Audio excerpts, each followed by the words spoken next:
Week after week, the mainstream media drumbeat has been Mando is going to make money because it's a frugal film. Jon Favreau has pulled the budget back. He's spent less money. And Star Wars is in a place where they've balanced themselves. The Force is with them because the Force is financially stable. Well, guess what, folks? The tables have turned. An investigation by That Park Place and Valiant Renegade exposing the story. It turns out Mandalorian might be losing as much money, I can't believe I'm saying this, as Snow White.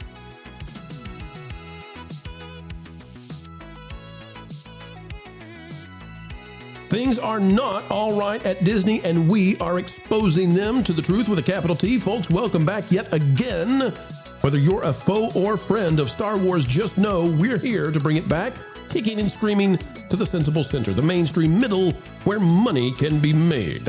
As we dive in, click that like button, subscribe away, and we're off to the races, covering the fact that, well, brace yourself, Mando might be the flop of the year. Folks, we were told that The Mandalorian and Grogu had a $165 million budget, and we based our break-even predictions on this movie based on that, along with probably about a $200 million marketing spend. But it turns out Disney has been hiding the money, perhaps, and now we know this is going to be a much more expensive film. Marvin Montenaro writing this at That Park Place. How much money does The Mandalorian and Grogu actually need to break even?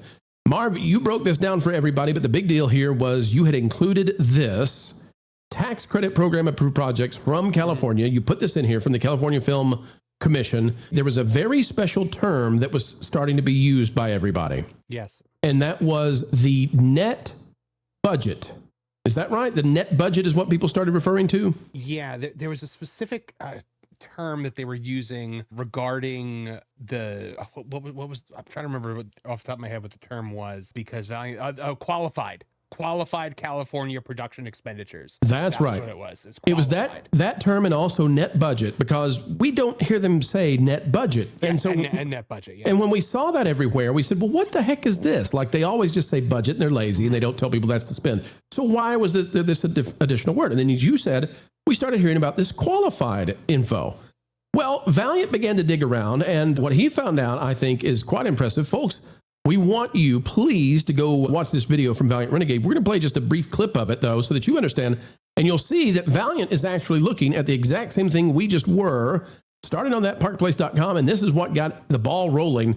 Here we go from Valiant Renegade. Qualified, in this case, in California, meaning that for the average Joe you hired to build a set, build a costume, a grip, a gaffer, people that are just your routine laborers on the production of the film. Now, a quick Google search asking what are and are not qualified expenses under the California film tax credit system reveals simply this. Non-qualified expenditures for the California film tax credit include costs related to above-the-line labor.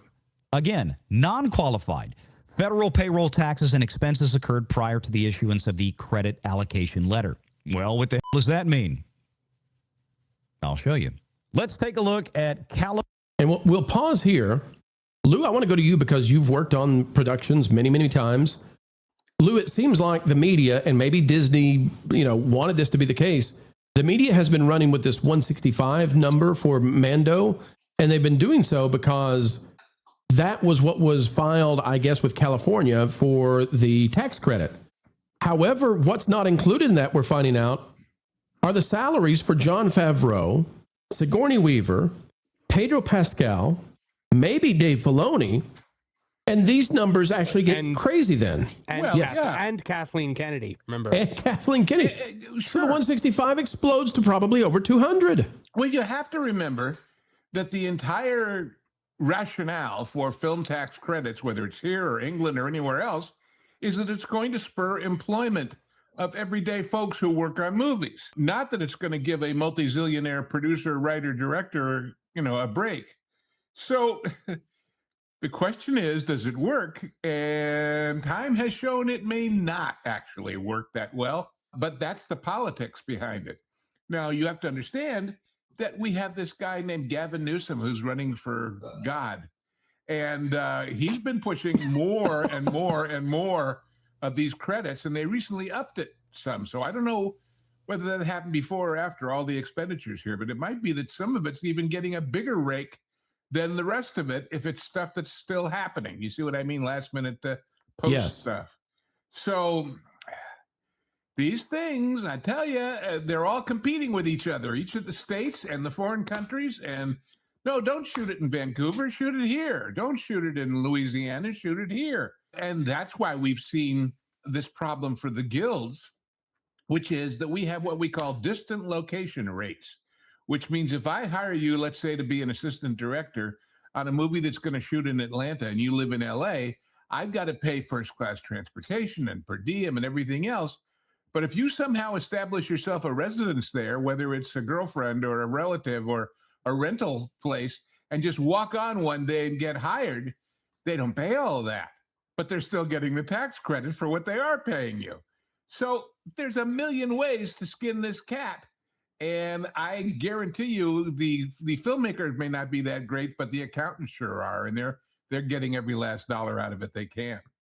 So Marv, to understand this, because we're now in crazy territory, the 165 that everybody's been reporting, and we've had outlets out there saying, well, if it makes 165, it's broken even. It's like, oh my gosh, no. Like they have to advertise it and you know, there are taxes and the theater gets a large cut of this. So they got to make double whatever they spend. And that's including advertising, which we have estimated to be 200 million. The 165 plus the 200 million, we had said, okay, well, typically we would call that a 700 million break even, but because of the California tax credits, we're going to put it at 600.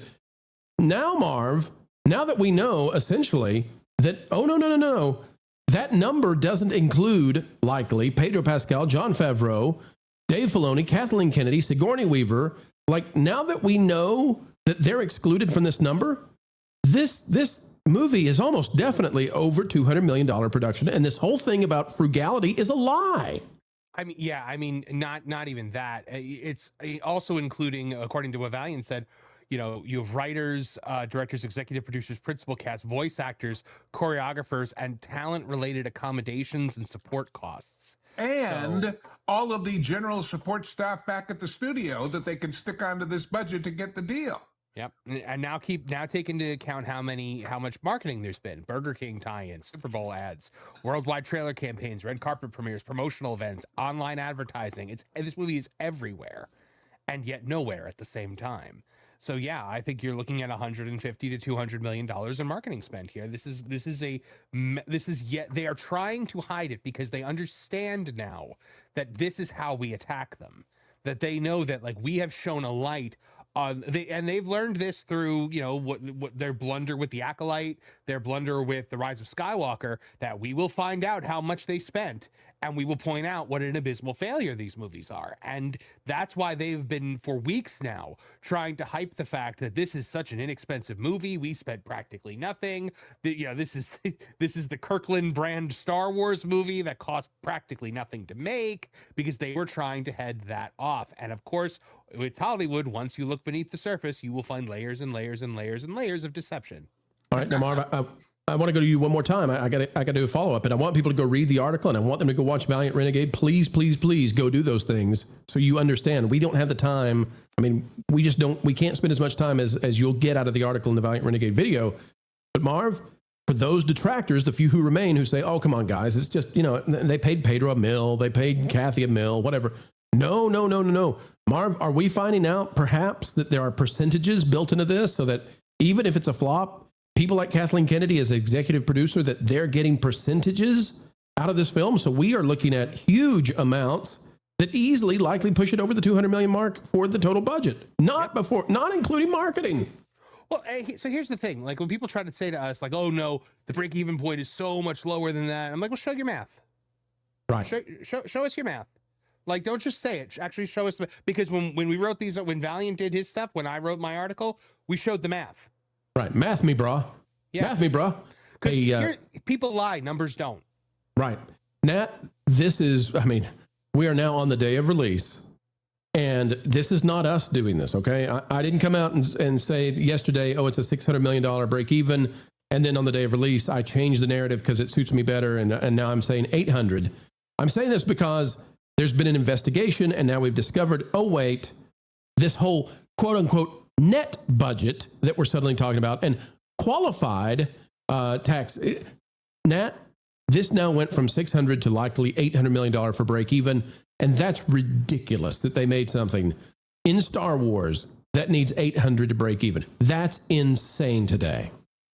Well, they continue. It's not the first time they've done some creative accounting, let's call it, and not just Disney, but a bunch of different companies that tried to hoodwink the audience by saying, oh, no, it's actually not as bad as a lot of people are making it out to be, when it actually is. I mean, from the numbers, essentially, they're not counting anybody that you see on screen or even doing other things as part of that budget. And yet they try to say, they will continue to try to say that, oh, no, it's fine.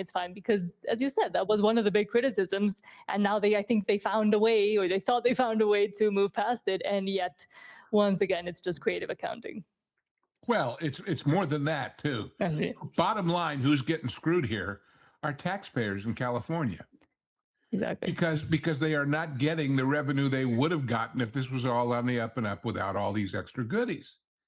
And listen, I've been in the business my whole life, and I have nothing but friends who are every kind of job there is, from craft service on up. And I don't begrudge them getting a job at all. But the idea that they get a job because Joe Sixpack down the road, the dry cleaner that they pay, or the dog walker that they pay, or whoever, is going to have their taxes pay for it, that's another story, isn't it? That's another story. And that's a great socialism. That's a great point. Yes, it is socialism. Welcome to California.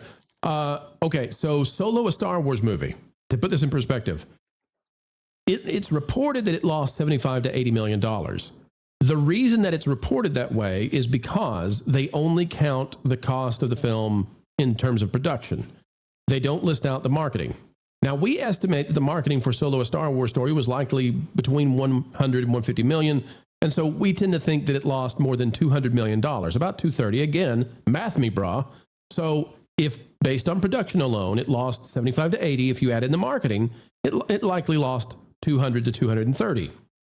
This film, Mando, now is looking like it's going to perform less well compared to Solo. Lorne, we're in a situation now where 7 years have passed. We've been told that there was Star Wars fatigue. Solo is what put this franchise on ice.